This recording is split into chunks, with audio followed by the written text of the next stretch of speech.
Good morning, everybody. So this morning I decided to make a video because this is what I'm gonna do. So there is a Puerto Rican base for rice and meat, vegetable base that I absolutely love called sofrito. Now I don't have everything there is to make sofrito here, but I do have some Americanized basics from my garden. These I actually bought organic because I didn't have these yet. And so I'm going to show you how I make this and how I use this. So what I have here first, I picked an onion that obviously was not going to get huge, and I had one attached. So it's the perfect quick grab and go onion for what I'm going to do. Does not have to be perfect. I'm going to cut the roots off. Eventually that'll go into my compost or my worm bin. I somewhat rinsed a lot of this, but I'll be washing it again after I'm done. So I'm going to cut this. It doesn't have to be in beautiful pieces. I'm even going to use some of the greens.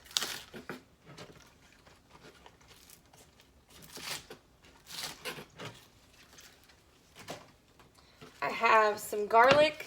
It did not clove yet all the way, and it wasn't going to because of the weird weather. So this is also perfect for what I need it to do. So when I'm making rice, I pretty much put some olive oil in the pan. And when I do that, I let it sizzle for a bit, and then I'll add my mock sofrito. So you want, I picked stinky and dirty. So I was like, no. Okay, what did I tell you not to do? Not one. Not one, exactly. But I want stinky and dirty. You guys have to pick something you both agree on.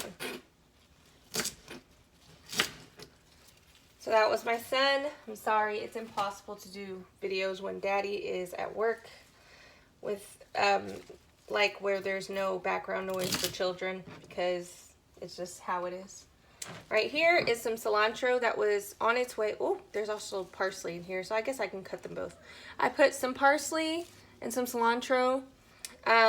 These were going to seed when my cilantro was, so I wanted to grab it before it actually went to seed. And cilantro gives it a really good taste for your rice, for sure.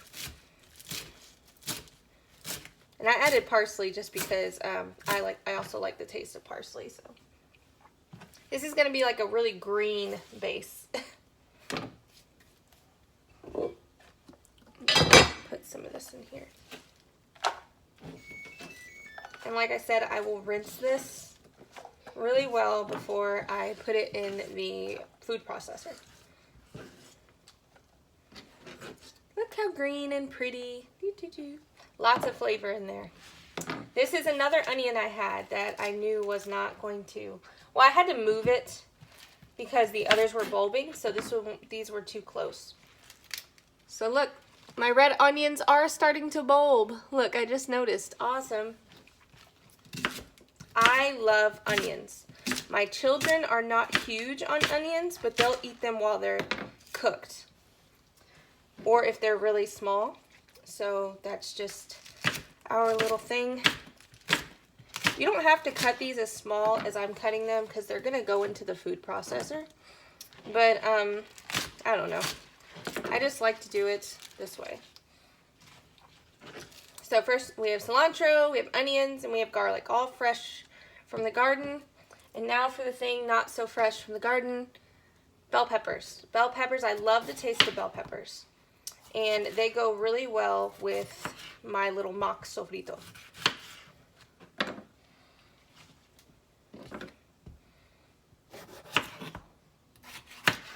I also use this sofrito as a marinade for my meat. So when I'm, particularly beef, and pork actually, I make sure I poke holes into my meat, and then I put all of this in here. All my sofrito in the cracks, and rub it really good. and it always tastes amazing. I also, of course, add my salts and my peppers, and I found an awesome website from Loisa, Louisa, that makes a organic, wholesome sazon and adobo. If you're familiar of that, it's Puerto Rican seasonings that I grew up on and absolutely love, and so it's huge for us. All right, so now what I'm gonna do is get my food processor in here. Let me rinse this real quick and I'll be right back.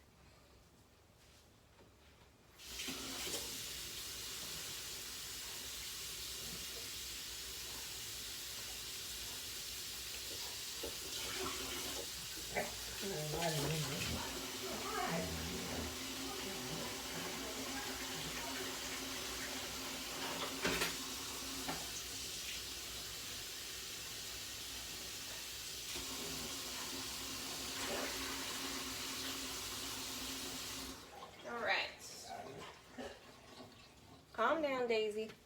So let me try to move this a little bit.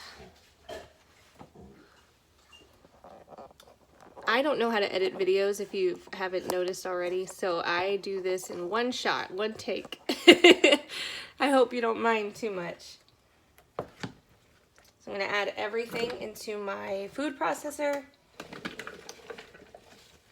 This is good stuff, guys, and if you've never had garlic or onion fresh from the garden, it has such a punch. It tastes much stronger than you would get at the grocery store. So be ready for that. So this is gonna be loud. I'm sorry about this. I'm just gonna pulse it and make sure it gets all nice and well blended.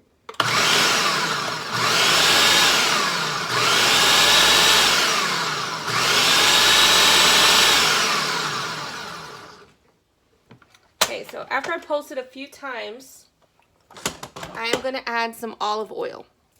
The reason I add olive oil is because I like the creaminess of the olive oil, and it makes it more into like a smoother feel. Plus, I can just put it in the pan too.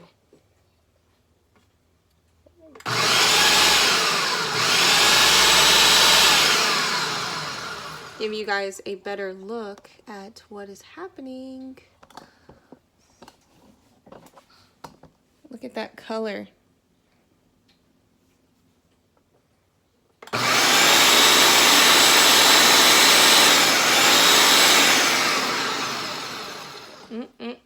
Yummy, yummy in my tummy.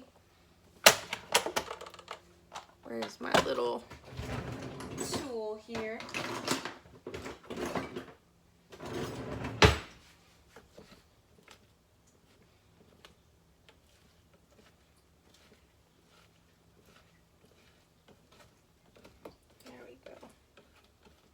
You could add some tomatoes to this. I actually like just leaving the tomatoes out. There are two things. The sofrito is usually the one with the green. No, the recaito is usually the green one. And I'm pretty much the sofrito is the red one.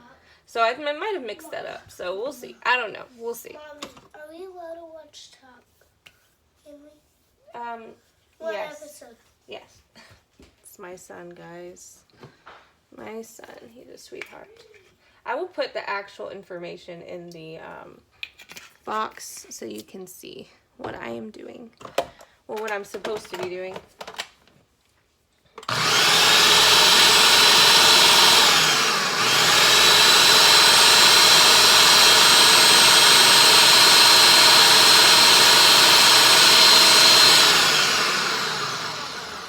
All right, so it's all crushed and beautiful. And now I'm going to jar it. I'm not going to can this, guys. I am not queen canner, but I'm working on it, and I'm going to contact Marinade Farmhouse, and she's going to help me. I found an awesome YouTuber as well. Her name is, wow, something red. I don't know. I'll have to get back to you on that. But she is awesome, and she cans by so many USDA guidelines. Not getting on to you guys who don't, but I want to do it right because I am a beginner and I do not want to kill my family. Look at this. Look how beautiful this green is. Can you see that? Yeah. You could also add salt to this, but I don't, because I don't know what flavoring I'm doing for meals. I put this in most of my soups and stews and rices and meats. So I don't season it until I'm cooking. Nalea. Okay. So yeah, this is about what I thought I'd get from this little bit. This will be perfect. You can also put this in a jar that is freezer safe, and you can freeze this. This will last in the fridge, I think about, I don't know, a week or two, depending on how you have it in there. I've probably done no more than 12 days, just because we cook a lot. I cook from this a lot, so look at that. So that's it. That is my favorite base. Olive oil in the pan, this stuff, your salt, your pepper, your rice, your water, or your broth, and this will give you a delicious base, a delicious taste for your rice, your soups, your stews. You use that in a marinade, rub that meat down, and then you can cook it. I hope you enjoyed this. This is not some professional video, but this is what I was doing this morning. God bless you guys.